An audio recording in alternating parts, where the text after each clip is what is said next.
माझ्यासारख्या एक सर्वसामान्य कार्यकर्त्यावरती त्यांच्या जनतेने विश्वास ठेवला आणि सर्वोच्च पद पहिल्यांदा जनतेतून नगराध्यक्षपद इथं आपल्याला निवडून दिलं. समाज रचनेमध्ये आपण खूप छोटे, 1000-1500च्या वर मतदान नाही. अशा परिस्थितीमध्ये लोकांनी आपल्यावर प्रेम केलं. खरं पाहता मी निवडून आल्यानंतर शेवगाव शहरातल्या लोकांची रीत होतीच, पण दोन्ही तालुक्यातले एवढे लोक भेटायला आले, खूप आनंद लोकांना झाला. गेल्या 25-26 वर्षापासून मी भारतीय जनता पार्टीमध्ये प्रामाणिक काम केलं.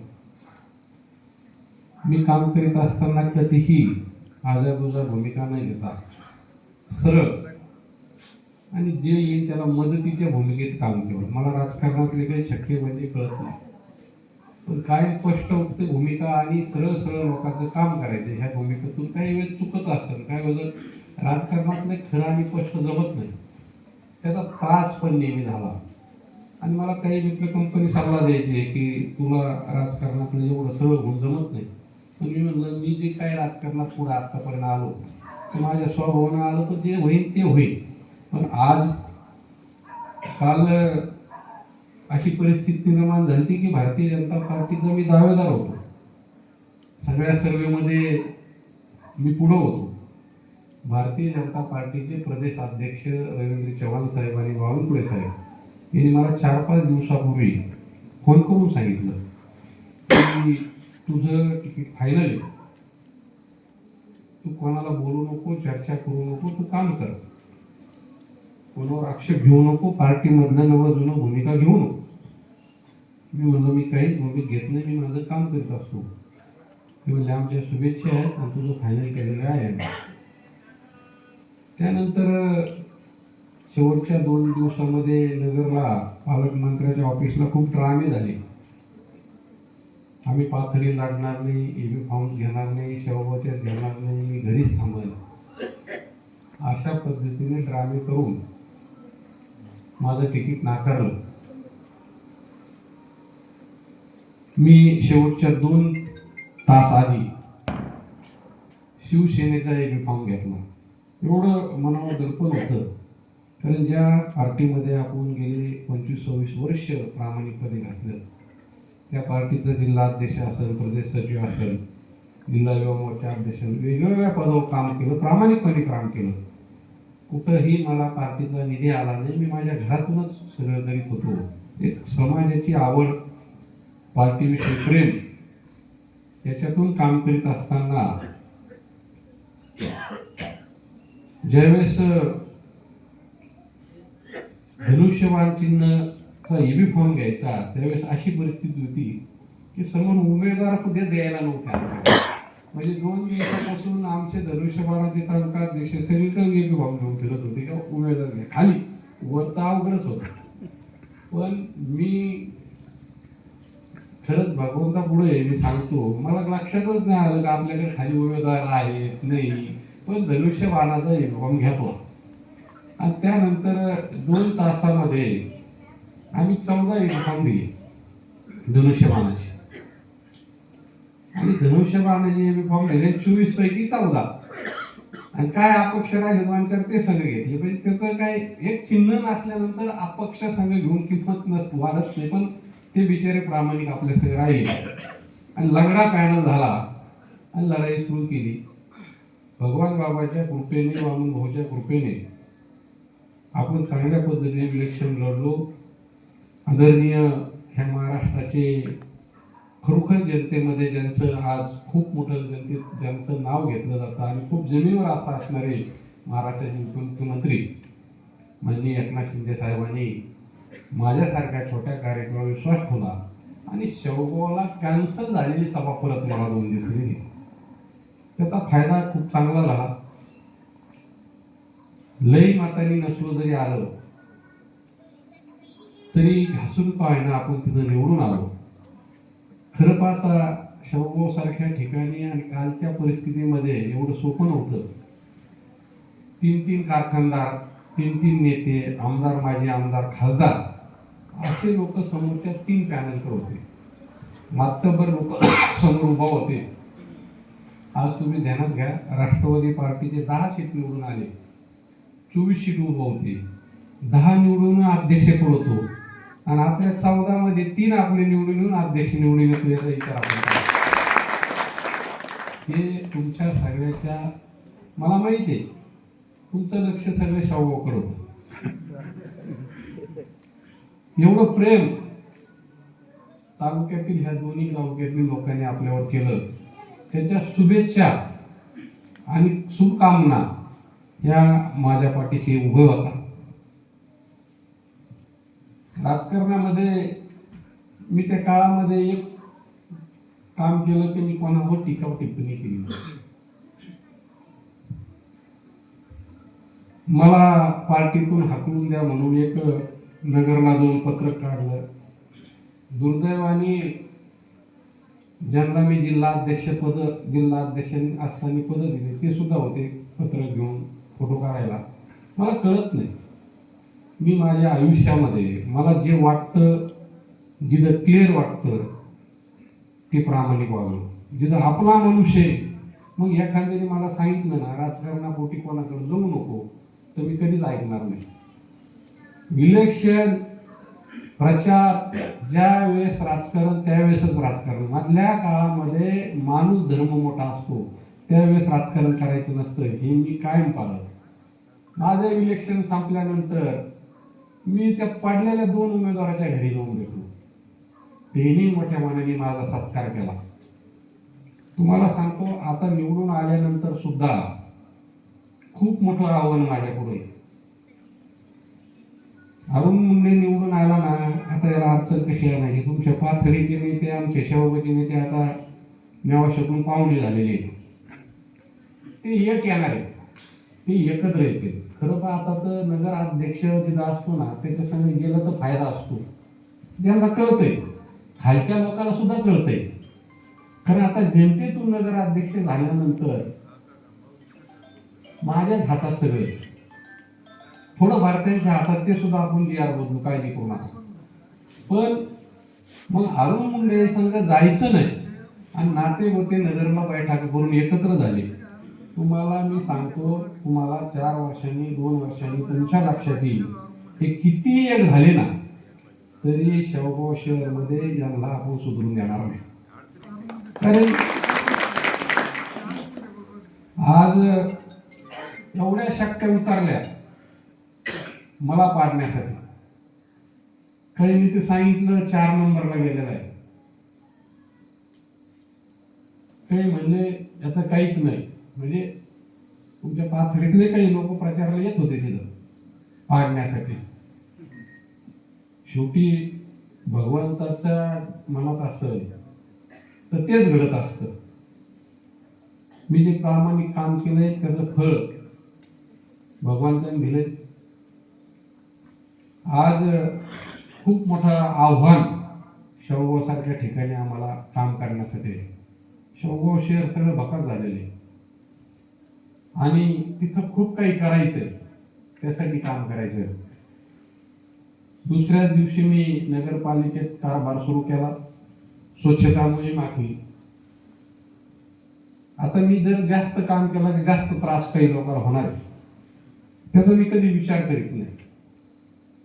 मी निवडून आल्यानंतर पाडल्याला 2 शुभेच्छा दिल्याच, पण तुमच्या पाथरीच्या नगराध्यक्षांना सुद्धा फोन करून शुभेच्छा दिल्या आणि त्यांना सांगितलं स्पीकर फोनवर लावू नका, लई माणसं असले तर मी बोलत नाही, कारण तुमची जरा जास्त अडचण आहे, कारण तुम्ही लईच पाठीमागे पत्रात धरून वाचलेले हे मला कळतंय.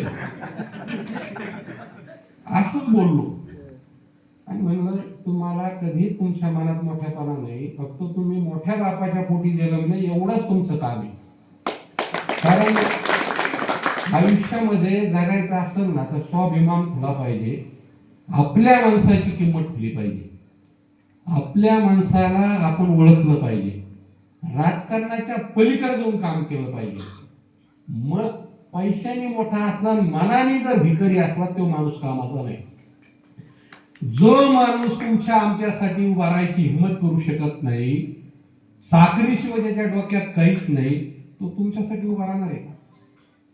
मी माझ्या आयुष्यात कधी कोणाला घाबरलो नाही. मी फक्त घाबरलो खऱ्याला आणि सच्च्याला. मी कोणाची दलाली आणि कोणाची चप्पल उचली धरणं केलेलं नाही. राजकारण संपलं तरी हरकत नाही, पण मी स्वाभिमान सोडलेला नाही. तुम्हाला शिरसाटकर गावामध्ये माझा सत्कार होतोय ना, माझ्यासारखं भाग्यच नाही. तर मी ज्या विचाराने काम करतो त्या विचाराचं हे गाव आहे. कोणाला घाबरलं नाही आणि कोणाच्याच वाटणं झालं आणि वाटं गेलं कोणाला सोडलं.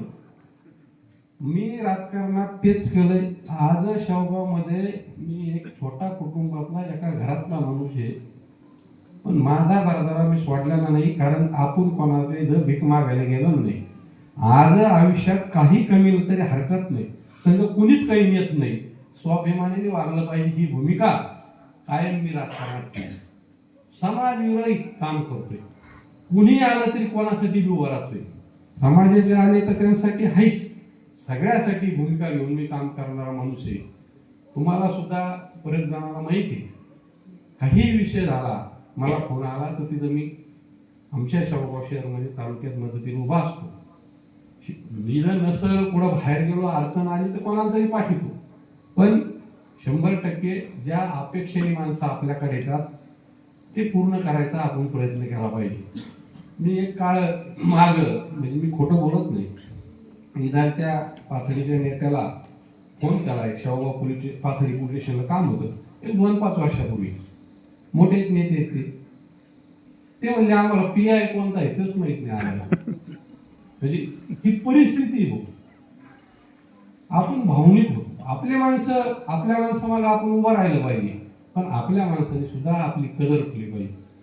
मी तर मोठ्या मनाने सगळ्यांना स्वीकारायला तयार आहे. ह्या तालुक्यातल्या आपसात कोणाचीही काही वाद असली, शेवटी प्रत्येकजण वेगवेगळ्या पक्षात वेगवेगळ्या भूमिकेत काम करतो, पण मी ह्या तालुक्यामध्ये तुम्ही कोणाला विचारा, कोणत्याच नेत्याबद्दल माझा दुरावा नाही.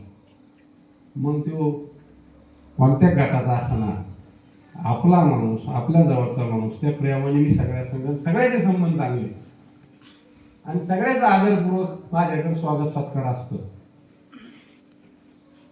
पण मी पाथडीच्या नेत्यासारखा भेकड माणूस त्या तालुक्यातून दिला पाहिजे.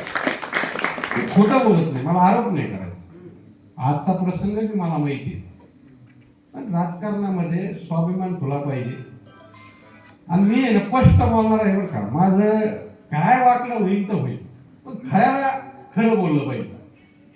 आणि आयुष्यभरात मी आतापर्यंत राजकारणच केलं नाही. मला जे कळतंय ना, मी ते सर्वसामान्य सगळ्यासाठी काम करणार माणूस आहे. तुम्ही माझ्याकडे या, मी कोणालाच भेटणार नाही. शेवगावमध्ये माझा माणूस त्याला मदत करायची, त्याचा अन्याय आहे ना, मग तो माझ्या एखाद्या गब्बर नेत्याचा दुश्मन का असाल, पण त्याला मी मदत करणार. कारण त्याची अडचण, त्याच्या अन्याय होणार असेल तर आपण उभं राहिलं पाहिजे. माणसामध्ये कुठंतरी सार्वजनिक विषय आल्यानंतर कोणाच्या तरी आदेशाने काम करण्यापेक्षा आपल्या मनाने आणि लोकांसाठी काम केलं पाहिजे, एवढंच मला वाटतं. आज ह्या गावामध्ये सुद्धा मला कळतं राजकारण आहे, सगळे गटत असतात, ज्याचे विचार असतात, पण विचाराच्या पलीकडं एकदा इलेक्शन झाल्यानंतर पक्ष पार्टी ही बाजूला विषय असतो. माणुसकी आणि मोठ्या मनाने एकूणाला आलिंगन दिलं पाहिजे, त्या भावनेतून राजकारण केलं पाहिजे. मी तर तुम्हाला शब्द देतो की भविष्यात कोणताही पक्ष पार्टी असं राजकारण करता आपला माणूस म्हणून मी काम करणार आहे, एवढंच तुम्हाला मी सांगतो. खरं तर मी नगरपालिका शेवगाव निवडून आलोय, मी शिरसाटवाडीसाठी काही देऊ शकत नाही, पण मी माझ्या एवढ्या प्रेमापोटी आपण एवढा मोठा सन्मान सत्कार केला. मला पाथरी तालुक्यातून खूप ठिकाणून आमच्या तिकडे सत्कार व्हायचा आहे, तुम्ही या म्हणून सांगितलं. पण भोसर भाऊनी फोन केल्यानंतर मला सांगितलं 1 तारखेला सत्कार व्हायचा आहे. मी म्हणलं लगेच येतो. त्याला दुसरं काही सांगितलं नाही, कारण मला भोसर माहिती आहे, मी आज ओळखीत नाही भोसरला. आणि शिरसाटवाडीला माझा सत्कार होतोय याच्यापेक्षा दुसरा आनंद नाही हे मला लक्षात आलं. आणि म्हणून मी खरं बाकीच्याला तरी सांगितलं नंतर येऊ नंतर हो, कारण खरं सांगतो मला कालपर्यंत आजपर्यंत सत्कार जेवढे हो राहिले तर मलाच समजा काय केलं पाहिजे, नाही का. म्हणजे लोकांचं प्रेम आहे, लोक येऊ राहिले. मी काय नाही मोठं काम नाही केलं. नगराध्यक्ष किती का होते, झालेत आणि होते पण ज्या पद्धतीने तिथं इलेक्शन झालं सगळ्यांनी पाहिले. मी एकीकडं आणि सगळे मोठाले पार्ट्याईकडं पुढं शिवसेना नसताना म्हणजे सगळी परिस्थिती आपल्याला सगळ्या लक्षात आली. आणि तिथं निवडून येणं, सगळ्या परिस्थितीत निवडून येणं एवढं सोपं नव्हतं.